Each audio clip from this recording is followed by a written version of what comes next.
She thought her online gaming friend was just another lonely player.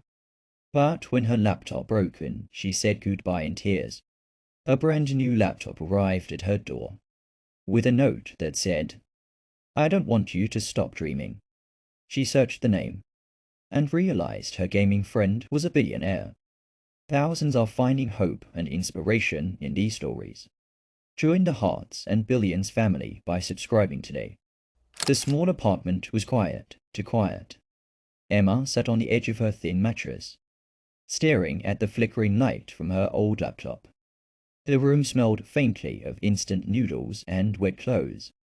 Outside, the city buzzed with life, but in here, it felt like the world had forgotten her. Her day had been hard. She worked a double shift at the tiny cafe, only to be scolded by her boss for dropping a cup. Her classmates laughed at her old shoes as she walked past the campus library. And when she checked her phone, there were no messages, not even one. Emma sighed and opened her favorite online game. The familiar startup music felt like a warm hug. In this world, she wasn't the broke girl with no friends. She was Starling, the brave archer with a glowing bow and golden armor, her only escape from reality. Within seconds, a message popped up on the screen. Orion. Hey, Starling. Rough day? Emma smiled for the first time that day. Her online friend, Orion, was always there. He never asked for pictures or made fun of her. He just listened. She typed back, fingers trembling a little from exhaustion. Yeah, people can be mean. But I'm okay now. They played for hours that night. She laughed as Orion eased monsters in the game and cheered when she found a rare treasure chest. For a while, the dark, empty room around her disappeared. She felt like she belonged somewhere. But when she closed her laptop after midnight, the silence returned. Emma hugged her knees and whispered to herself, if only he knew the real me, he wouldn't care. Little did she know the man behind Orion wasn't just kind. He was a billionaire. And her life was about to change in ways she couldn't imagine.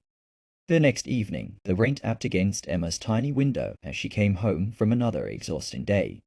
Her uniform was soaked, her shoes squished with every step, and her fingers were numb from carrying heavy trays all day. She dropped her small bag by the door, lit the single lamp in the room, and whispered to herself, "At least I can play for a while. At least I can talk to Orion." The game was her escape, her only friend, the place where she wasn't the lonely broke girl that the world ignored. Emma opened her old laptop and waited for the hum of the fan. The screen flickered, then froze. "Come on, not tonight," she muttered, tapping the side of the screen. She tried again. Nothing. The laptop made a sharp clicking sound, and the screen went completely black. Emma stared at it, her throat tightening. No, please, She tried everything she could, everything. Pressed the power button over and over. Unplugged and re-plugged the charger. Even whispered a desperate prayer. But the laptop was gone. It was like the door to her only world had slammed shut. Emma curled up on the mattress, the room spinning with silence. She thought of Orion. How he always asked if she had eaten. How he called her the bravest player in the game. How, in that little virtual world, she wasn't invisible. And now he would log in and wait for her. She wouldn't be there. She couldn't even tell him why. Her eyes stung with tears. She picked up her cracked old phone and typed one last message through the game's chat app. "Orion, I can't play anymore. My laptop is gone. Thank you for being my friend. I'll miss our adventures." She hesitated before hitting send. Then, with trembling fingers, she pressed it. That night, Emma cried quietly under her thin blanket. Not because of the broken laptop, but because it felt like she had lost the only person who saw her heart. In that moment, she whispered to the dark, "I guess even in games happiness doesn't last for me." What she didn't know then. The next morning, her entire life would change. And Orion, the online friend she thought she lost, was about to step into her real world in a way she never expected. Morning came slowly. The grey light slipped through the thin curtains of Emma's tiny apartment. Her eyes were puffy from crying, and her head ached. She hadn't slept well, not with the heavy feeling of loneliness pressing on her chest. She dragged herself to the small sink, splashed water on her face, and whispered to the mirror, "It's just a game. He was just an online friend. Forget it." But her voice cracked on the last word. She couldn't forget, because in that game, for the first time in years, she felt seen. Emma shuffled to the door to grab the day's mail, mostly bills and advertisements she would never open. But something caught her eye. A brown package sat neatly by her door. She froze. She never received packages. Slowly, she bent down and picked it up. It was light, carefully taped, and her name was written in neat letters. Emma Blake. Her heart pounded. Who would send me something? She whispered to herself. She carried it inside, set it on the mattress, and stared for a long time. Her hands trembled as she peeled the tape. Inside was a brand new laptop. Emma gasped, covering her mouth with both hands. It was sleek, shiny, and expensive far beyond anything she could afford. And then she saw the note. A small white card rested on the keyboard. It read, "Starling, I don't want you to stop dreaming. From your friend, Orion." Tears blurred her vision. "Orion," she whispered. She held the card to her chest as tears slid down her cheeks. No one had ever done something like this for her. Not her family. Not the people she called friends in school. But a stranger. An online friend who cared this much. Shaking, Emma searched for his real name on the shipping label. She whispered it out loud, letter by letter, then typed it into her cracked phone. When the search results appeared, she dropped the phone onto the mattress. Her mouth fell open. Orion was a billionaire. Not just rich famous. The founder of a gaming company. Featured in magazines, a young CEO with a smile that matched the kindness in his messages. Her heart pounded in her chest. Why would someone like him care about someone like me? She hugged the laptop tightly, a mix of gratitude and disbelief washing over her. For the first time in her life, Emma felt that maybe, just maybe, fate hadn't forgotten her after all. Emma stared at the new laptop on her mattress for hours. She ran her fingers gently across the smooth surface, afraid it might disappear if she blinked. The weight of it, the brightness of it all felt unreal. Her chest swelled with gratitude and confusion. Why would he do this? Why me? She whispered to herself. That night, Emma opted into the game again. The moment her character appeared, a message popped up. "Orion. Starling, you're back. I was worried about you." Her throat tightened. She typed slowly. "Orion, the laptop. It was you, wasn't it?" A pause. "Orion. Yes. I didn't want you to lose the only place you feel free." Her eyes blurred with tears. She had never met someone who cared like this, someone who listened, who noticed her pain even in silence. Then a new message appeared. "Orion. Emma, I want to meet you, in real life." Emma froze. Her heart pounded so hard she could hear it in her ears. "Meet?" she whispered, staring at the screen. She hesitated, typing and deleting, until finally she pressed send. "Why would you want to meet someone like me?" His reply came instantly. "Because in the game, you are the bravest, kindest person I've ever met. And I think the real you is even braver." 2 days later, Emma stood trembling outside a quiet carved downtown. She had borrowed a clean dress from her neighbor and tied her hair into a simple ponytail. Her hands wouldn't stop shaking. What if he doesn't like me? What if he regrets meeting me? She thought, her stomach twisting with nerves. Then she heard a gentle voice behind her. "Emma?" She turned slowly. Standing there was a tall young man in a grey coat. His smile was soft, kind, and familiar, the same warmth she had felt through the screen for months. It was Orion. The billionaire she had seen in magazines. But right now, he didn't look intimidating. He just looked happy to see her. He stepped closer, holding out his hand. Hi, I've wanted to meet the bravest girl I know for a long time. Emma's eyes filled with tears. She shook his hand, whispering, I'm not brave. He smiled gently. You are, even when life was unkind. You never stopped shining in your own way. In that moment, the lonely girl in the small apartment felt something she hadn't in years. Seen, valued, chosen. They walked into the car together. And for the first time, Emma felt the world outside her screen was just as warm as the one she'd escaped to every night. Little did she know, this meeting was just the beginning of a life she never imagined. 2 days later, Emma stood at the gates of a world she had only seen in movies. The car Adrian had sent for her a sleek black Sid and rolled through tall silver gates and up a long driveway lined with perfectly trimmed hedges and sparkling fountains. Emma's hands gripped her small handbag as she whispered to herself, This can't be real, this isn't my life. Her chest felt tight. Every bump of the road made her heart race faster. She had never even been inside a 5-star hotel. And now she was entering a billionaire's home. When the car stopped, the driver opened the door. Emma stepped out, her old shoes sinking slightly into the clean stone driveway. In front of her rose a mansion of glass and white marble, sunlight reflecting off its tall windows. The air smelled faintly of roses and fresh-cut grass. She froze, suddenly aware of every threadbare piece of clothing she owned. I don't belong here, I shouldn't have come, she whispered. Then the front doors opened.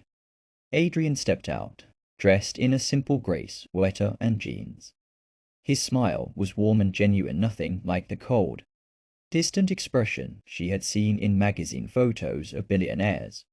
Emma, I'm glad you came, he said, walking toward her with open arms.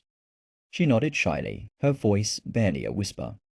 I almost turned back. He tilted his head. Why? Emma's lips trembled. Because I don't belong in a place like this. I'm just a me. Adrian's eyes softened. He stepped closer, his voice steady. Emma, this house, this life, and none of it means anything if there's no one real to share it with. And you're the most real person I've met in years. He led her inside, and her eyes widened. The mansion was bright and endless, with white marble floors and giant windows that let the sun pour in. A crystal chandelier hung above like a cascade of stars. But instead of feeling excitement, Emma felt small. Every step echoed. Every piece of expensive furniture whispered, You don't belong here. She wrapped her arms around herself, trying to shrink. I shouldn't touch anything, I might break it. Adrian noticed the unease in her eyes. He walked over and gently said, Emma, I know this is overwhelming, but you don't have to be anyone else here. I didn't invite the brave gamer I met online to pretend to be Richard. I invited her to just be herself. He led her to a bright room filled with artwork, gaming consoles, and sketches pinned to a wall. This, he said, smiling, is where my favorite ideas are born, and I want you to start your journey here. Emma's heart pounded. For the first time, the mansion didn't feel cold or unreachable. She walked to the wall and saw his old sketches from years ago, messy drawings of characters, castles, and magical weapons. You drew these? She whispered. Yeah, Adrian said with a smile. I used to be just like you, dreaming in a tiny room, escaping into a game. I made it out, and I want to help you do the same. Tears welled in Emma's eyes. The mansion, the wealth, the luxury, it didn't matter anymore. What mattered was that, for the first time in her life, someone believed she could belong anywhere.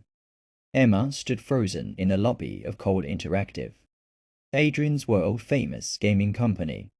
The building was a tower of glass and light, with giant screens showing trailers of the games she had spent years escaping into. Employees in sleek clothes moved quickly, laughing and talking like they belonged. Emma hugged her small handbag against her chest, wishing she could disappear into the marble floor. I shouldn't be here, she whispered to herself. I'm just a girl who barely survives. Not someone meant for this world. Adrian walked beside her, calm and confident, and every employee greeted him with a polite nod. Emma, he said gently, everyone here started somewhere. Don't let the walls scare you. You belong here as much as anyone. But the whispers started the moment they stepped into the elevator. Who was she? Is that his girlfriend? She doesn't look professional. Emma's cheeks burned. She stared at the floor as the elevator rose. The internship started quietly. Adrian gave her a small desk in the art department, surrounded by tablets and sketchbooks. Your first task is simple, he said. Draw, don't overthink it. Just draw what makes you happy. Emma stared at the blank tablet for hours. Her hands shook every time she tried to draw. Her mind echoed with cruel thoughts. You're not good enough. They'll laugh at you. You'll never belong here. By lunch, she slipped into the bathroom and cried silently, covering her mouth so no one would hear. When she returned, she found a sticky note on her desk. It said, "Even the bravest hero starts at level 1. Oh. Emma froze. She knew that it was Orion. Her lips trembled, and a small, shaky smile appeared. He believes I can do this, she whispered.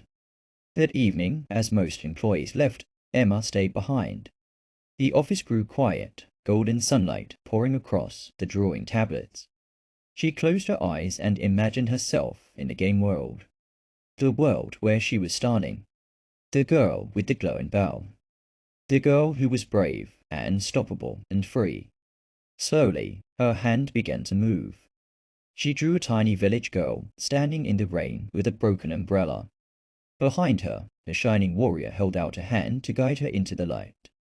By the time she lifted her pen, she realized she was crying but smiling. The next morning, Adrian walked into the art room. He stopped in front of her screen, studying her drawing silently.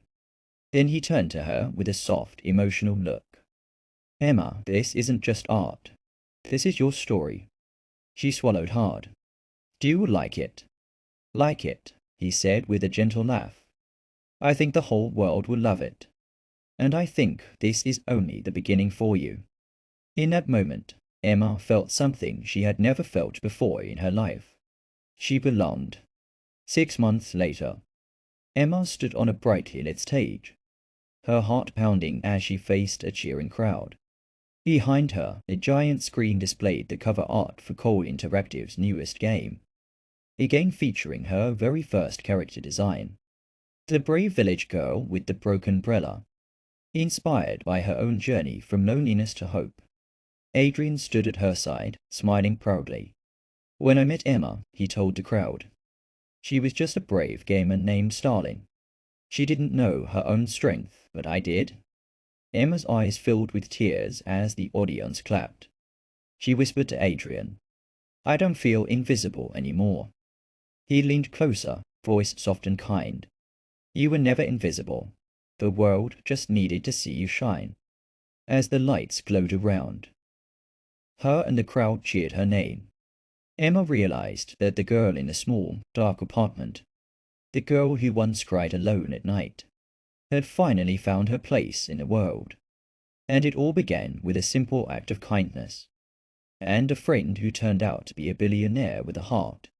If this story touched your heart, don't leave without subscribing to Hearts and Billions.